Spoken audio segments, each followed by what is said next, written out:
Hello, Sanaa. How are you? I'm fine, thank you. How are you? Yeah, not bad, not bad. How are you, Ayadan? And I'm okay. Are we all ready? Is everybody Yeah, ready and happy? yes, Okay, Yeah, I would say so. okay. The Hamas-led attack of October 7th, 2023 sparked a war that rages to this day. It has forced millions from their homes, injured hundreds of thousands, and killed tens of thousands. It has created millions of stories of loss, struggle, and survival against the odds. This is one of those stories.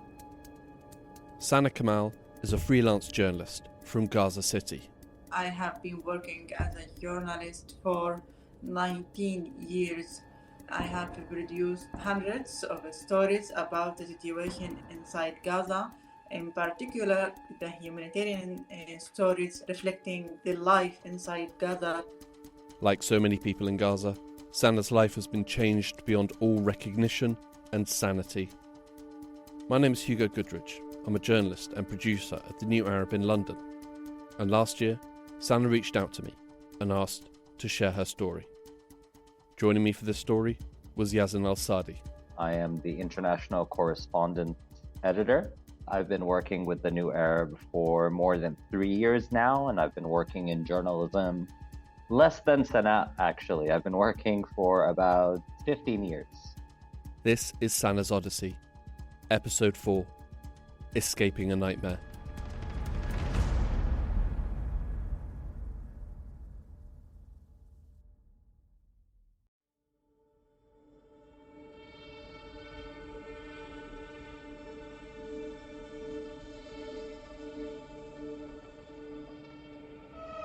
Sanaa and her family were forced from their home in the opening days of the war.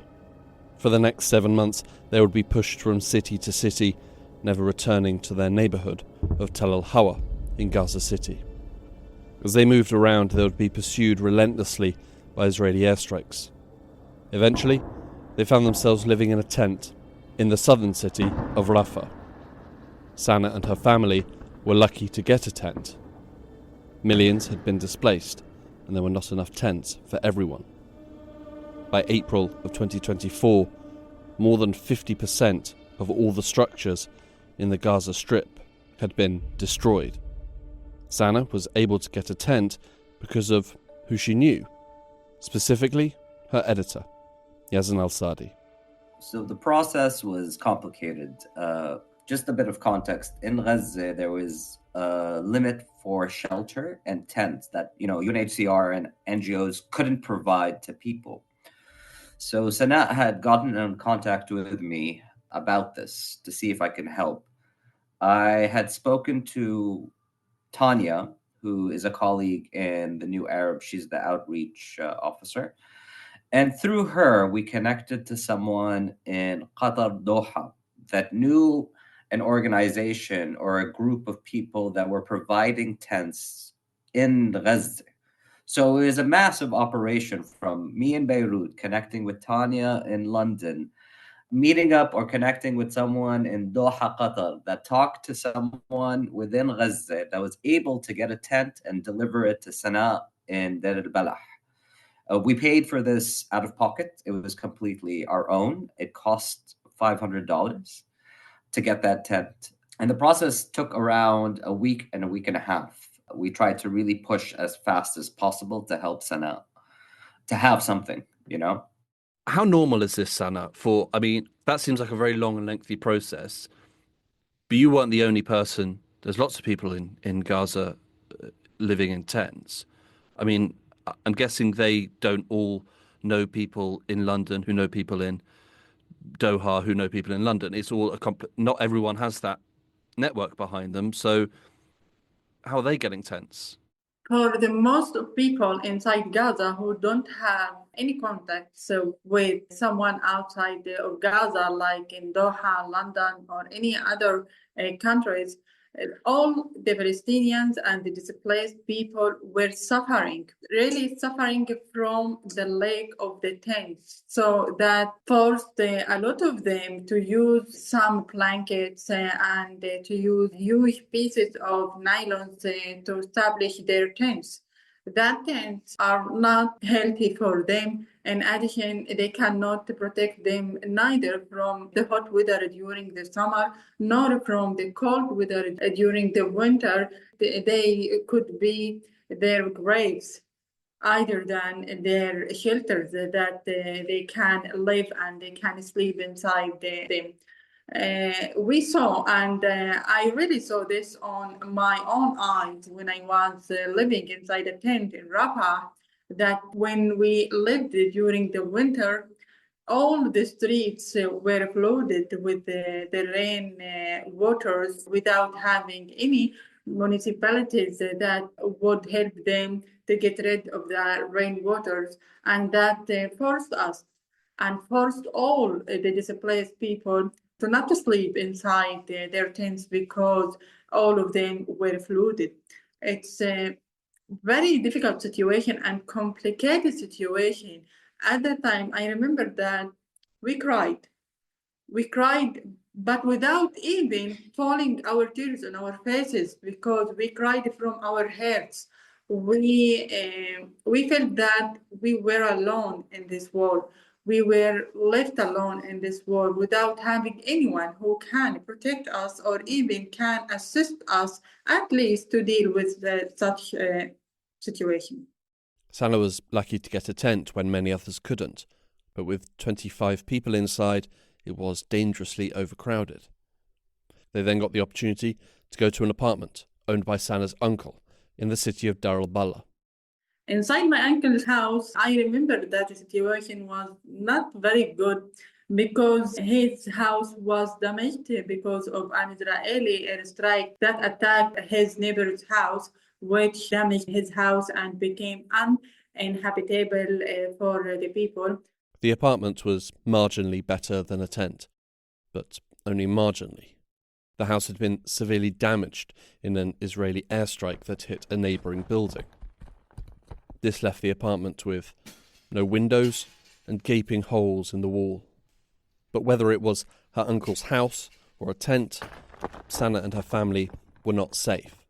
Meanwhile, the Israeli army all the time attacked the area, all the time. Every single day, we used to hear dozens of the Israeli airstrikes, including that airstrikes that attacked near houses to the place that we live inside.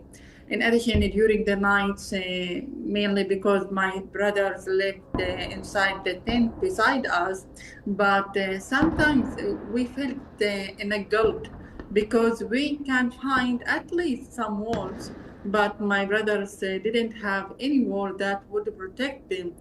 After we tried all the time to tell each other that everything will pass and everything will end someday and we will come back once again to our house. But day by day, the situation became more difficult and the situation had been deteriorated inside the Deir al-Balah. And even when my mom couldn't have any of her medicine for her pressure, and then I felt that I would really lose my mom as I did with my father. Sanaa's father passed in 2021 from a heart condition.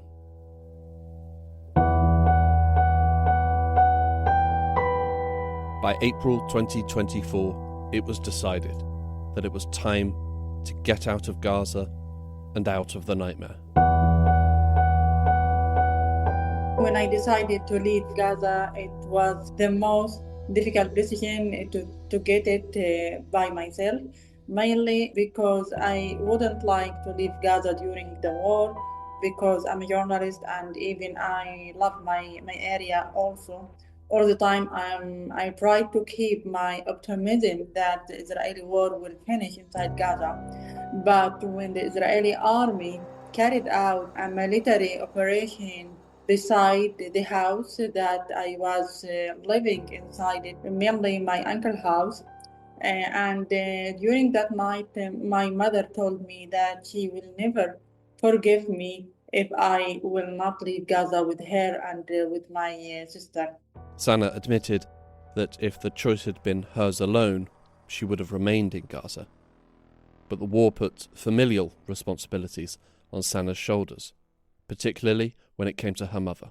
Since the first day of the Israeli war on the Gaza Strip, my mother decided to leave Gaza forever because she wouldn't like to experience any difficult situation during the war, mainly as she lived and experienced 6 other Israeli wars inside Gaza.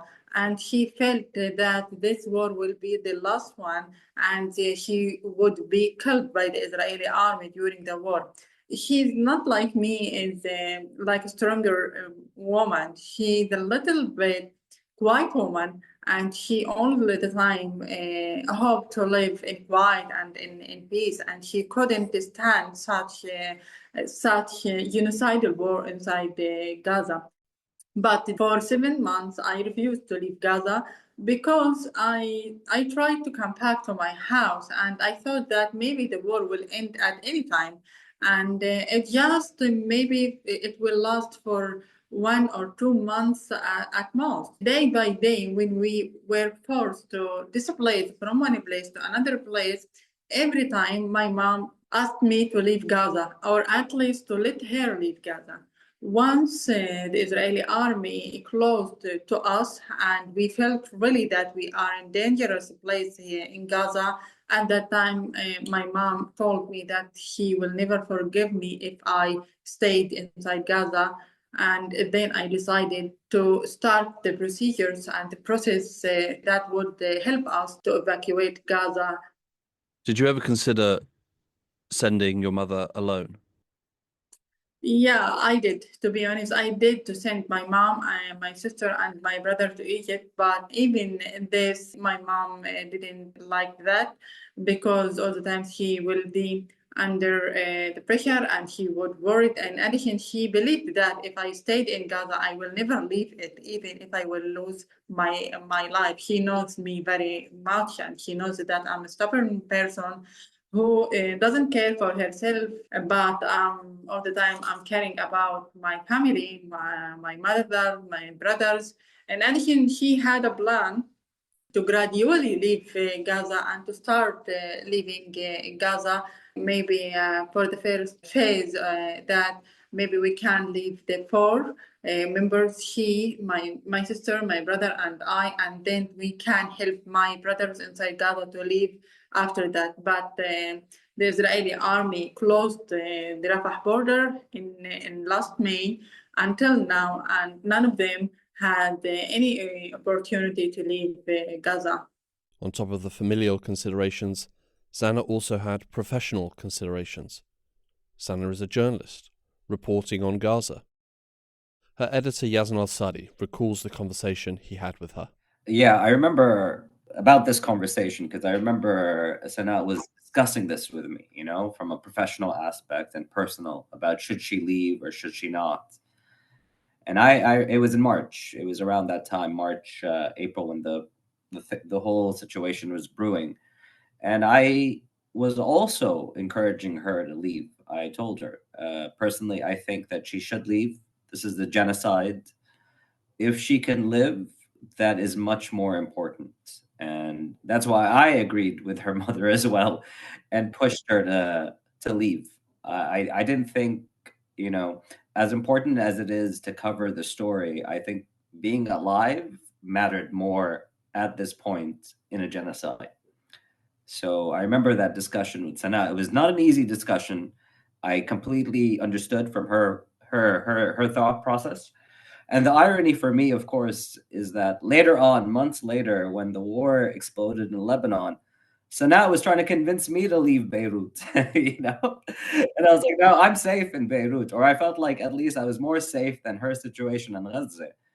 But I knew that if the situation had reached that point, that I could not disagree with her, and I would leave too, but that didn't happen for me. But I was very sympathetic to Sanaa. I knew it was a very, very hard choice. Leaving your home in any way is not easy. And I understood. I understood completely what was going on for her and her family. Again, I have to emphasize for me as the editor and, a person that knew her, this was a genocide. The rules are different. And I think survival was very important. At the time, there was only one possible way out of Gaza, through the Rafah border crossing between Gaza and Egypt. Deciding to leave was one thing, but getting across the border was far from guaranteed.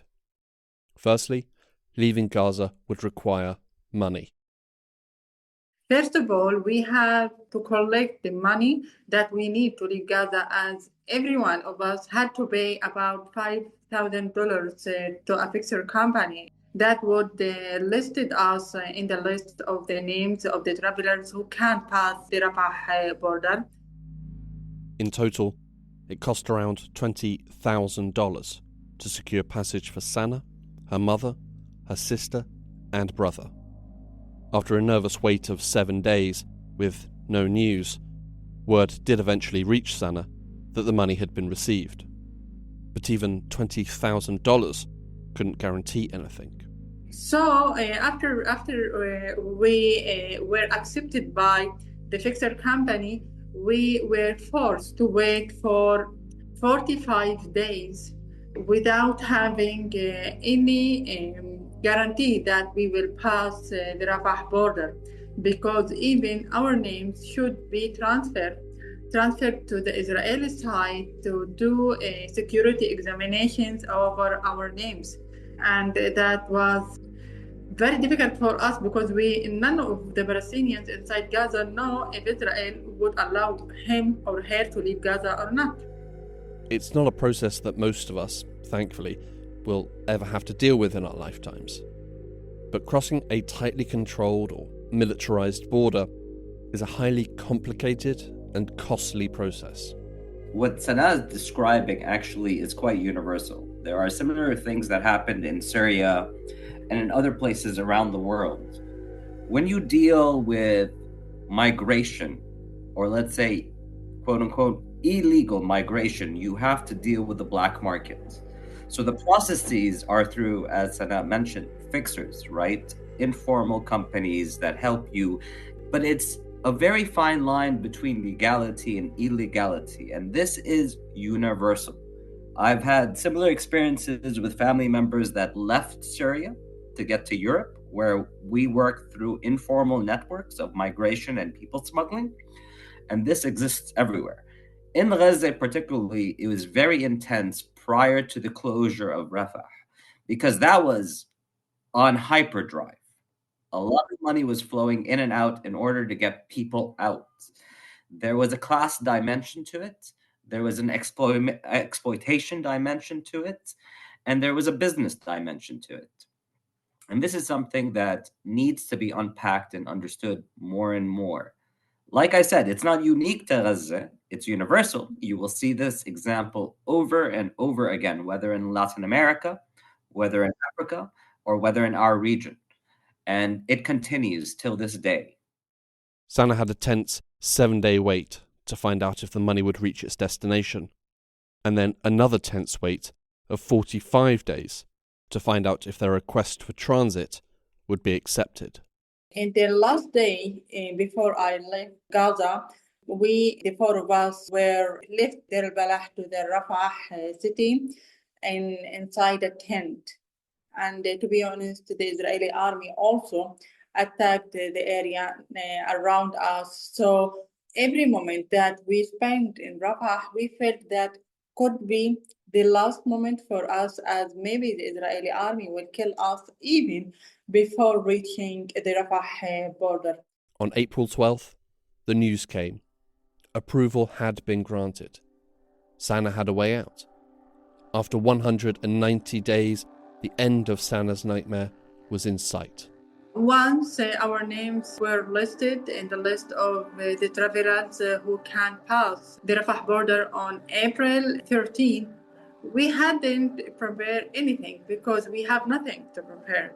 We haven't clothes, we haven't anything of our main things, and that we are really need in Egypt. And we decided to leave everything, mainly the clothes, to our brothers, sister, daughters, because they also were suffering from the lack, from the clothes, and from their human requires inside Gaza. We only left Gaza with our own passport and ID. On April 13th, Sanaa, her mother, sister and brother reached the border. Their names were checked on the list and their passports inspected. And they were done. Gaza was behind them. Bombs, missiles, rockets and artillery would no longer rain down on them day after day. They would no longer go to sleep at night, unsure if they would see the morning. Sanaa would be able to go to the shops and buy food, not go from tent to tent and ask who had something to spare. Gaza was behind them. Well, for most of them. Sanaa, her sister and brother were permitted to pass, but her mother, who had been so desperate to leave from the first day of the war, was denied transit. It was a clerical issue, a simple spelling mistake. The name on the list, which had been provided by the fixer company, didn't match the name in her mother's passport. He stayed in Gaza for 3 days. He also experienced 2 Israeli attacks near her. Both of them, he ran and he escaped from the area. He told me, and my brothers told me, that my mom escaped on her foot for many kilometers. While he's elderly woman, he need maybe to have some transportation, but because of her fear and because of her scaring, she was forced to escape from the area on her foot. What was the typo? Her name is Amina, and when the picture company wrote her name Omnia, just because of Amina and Omnia. But when we arrived at the Rafah border, the Hamas policeman who returned her, who forced him to return, not the Egyptian side. Sanaa's mother would have to wait, but at the border, Sanaa could continue her journey. Once we cross the Rafah border, we have to pass a highway road that would need about 6 hours. During our journey to the Cairo, from Rafah to Cairo, we couldn't see any houses, any people. It's just a desert between Rafah and Cairo. During my way and my journey, while I was heading to Cairo, every second I spent in that way, I remember everything we experienced inside Gaza. So it was the longest way for me and the longest journey for me to move from Gaza to Egypt. While before the war, when I used to travel to Egypt, I felt so happy in this road because all the time I prefer to be in quiet places. I don't like the noise places. I don't like the crowds. I don't like the traffic. I don't like all of them. All the time I prefer to be in quiet places. But at that time, I felt that the road was very long, was very scary. I didn't like it, really, I didn't like it. At every moment that when we moved and we closed from Cairo, I hate that road because I saw at that time, I remember that I saw dozens of the trucks loaded with humanitarian aid were aligned in the 2 sides of the road, while all of these trucks cannot enter Gaza. My people inside Gaza were starving because of the lack of the food, while the food were inside these trucks along the road, but they couldn't or they cannot enter Gaza. The trucks that Sanaa saw from the bus window as she travelled along the highway held aid, much needed aid. It was the aid that Sanaa and her family so desperately needed when she was in Gaza. And it was the aid that was still needed by those who remained in Gaza. But with no Israeli approval forthcoming, it would not cross the border and reach those who needed it. Sanaa arrived in Egypt with nothing. No personal items, nothing physical. But still, she was weighed down. When we came here in Egypt, we came alone with nothing. We came with a lot, maybe we can say thousands of moments of suffering. In Egypt, Sanaa was able to meet up with some friends. I remember that when my friends, when they saw me and my sister and my brother, they were shocked from our faces, from our bodies. They felt that we really were arrested in Israeli jails, not we were living under the war. We lost a lot of our weight during the war. In addition, we lost our passion on the life. And that was the most difficult thing of ourselves. When you lost your passion in the life, when you will lost everything. Do you feel lucky to be alive? And also, it's something people often talk about, particularly when it comes to tragedies of survivors' guilt, that they feel guilty that they've lived where others haven't. So do you feel lucky to be alive, and do you have any sense of survivor's guilt at all? Actually, I have mixed feelings. During the war and after I left Gaza, I had mixed feelings for everything in my life. My first feeling is, oh, I'm so lucky because I'm still alive, because all the time when I was in Gaza, I felt that I will not survive from this war. And told myself, you are lucky, Sanaa, so thank God and thank Allah every time about your survival. On the other hand, I felt some guilty over my society because I felt that I left my population alone without taking care of them and without continuing my work inside Gaza towards my brothers and their families, towards my neighbors, towards all the people inside Gaza. Because when you live in another safe place and the war is still continuing inside Gaza, you will feel guilty or towards your population. Why you are in safer place while they are still in dangerous place? Why you can eat now while they are struggling all the time to take the minimum of their basic needs? Why you can wear clothing, warm clothing, while my population in Gaza cannot even have any clothes to receive the winter? Why you can take your shower easily and daily while they are inside Gaza are still struggling just to get some salt water from the sea to wash themselves? Why you can take your medicine? Why they cannot even find any hospital to have treatment? But after 7 months of brutal war, it took time for Sanaa to readjust. Yeah, once I arrived in Egypt, Egypt is distinguished that it has a lot of lights in the streets, and everywhere the lights are turned on all the time. And we have been prevented from the electricity in Gaza for more than 7 months. And it was the first time that I saw the lights. The first thing that I felt at that time, to be honest, that I had a lot of hate towards the world in total.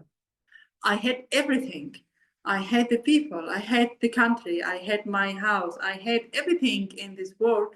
And I asked myself why my people are under the killing and under the crimes, while our neighbor area has a lot of lights. It wasn't good feeling, but this is my first thing that I felt. After that, when I arrived at the apartment that I rented inside Egypt, I remember that the first night we hadn't turned on the lights inside our room, and we slept in the darkness as we used to do inside Gaza. Maybe after 1 week and 2 weeks, we used to deal with the lights and with the electricity. By the way, my mom, until now, she cannot deal with the electricity all the time. When she sees any light inside our apartment, she turned off. Okay, I told her we have electricity here. We can enjoy electricity. She told me no, we had it. We don't have to do that because Gaza doesn't have electricity. While Sanaa, her sister, her brother, and eventually her mother made it out of Gaza, it wasn't all the family. Yeah, the main reason for my brothers who stayed inside Gaza because they don't have enough money to cross the Rafah border. None of them, and also we hadn't enough money. For this, we established and we launched a fundraising campaign for them to help them to cross the Rafah border. But also it has a lot of challenges and obstacles, and it wasn't easy for them.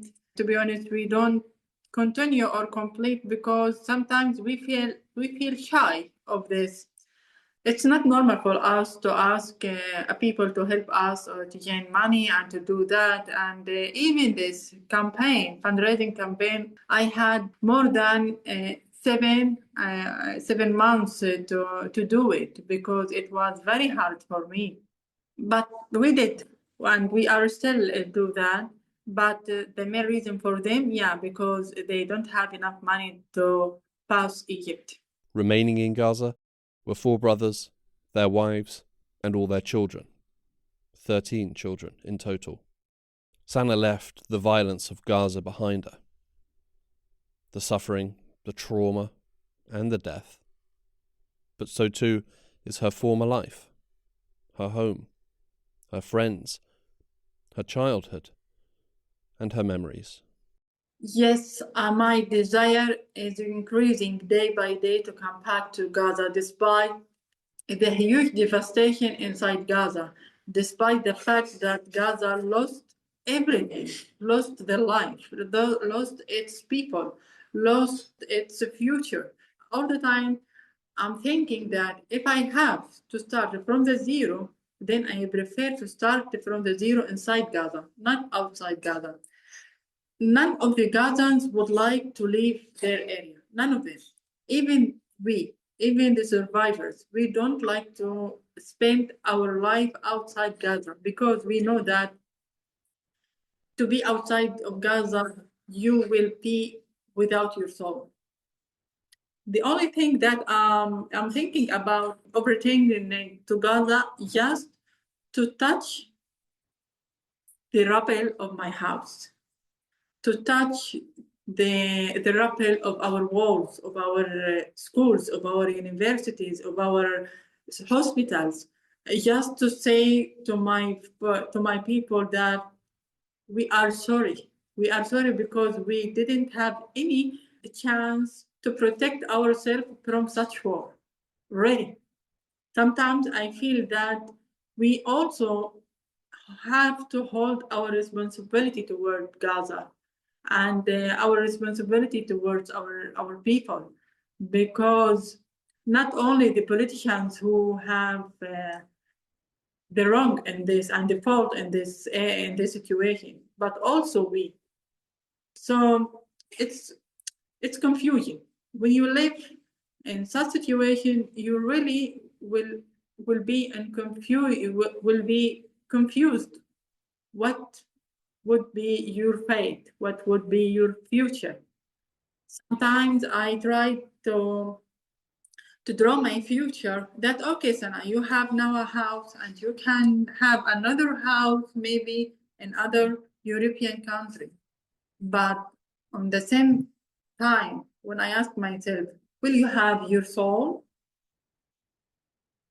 directly I answered myself, no.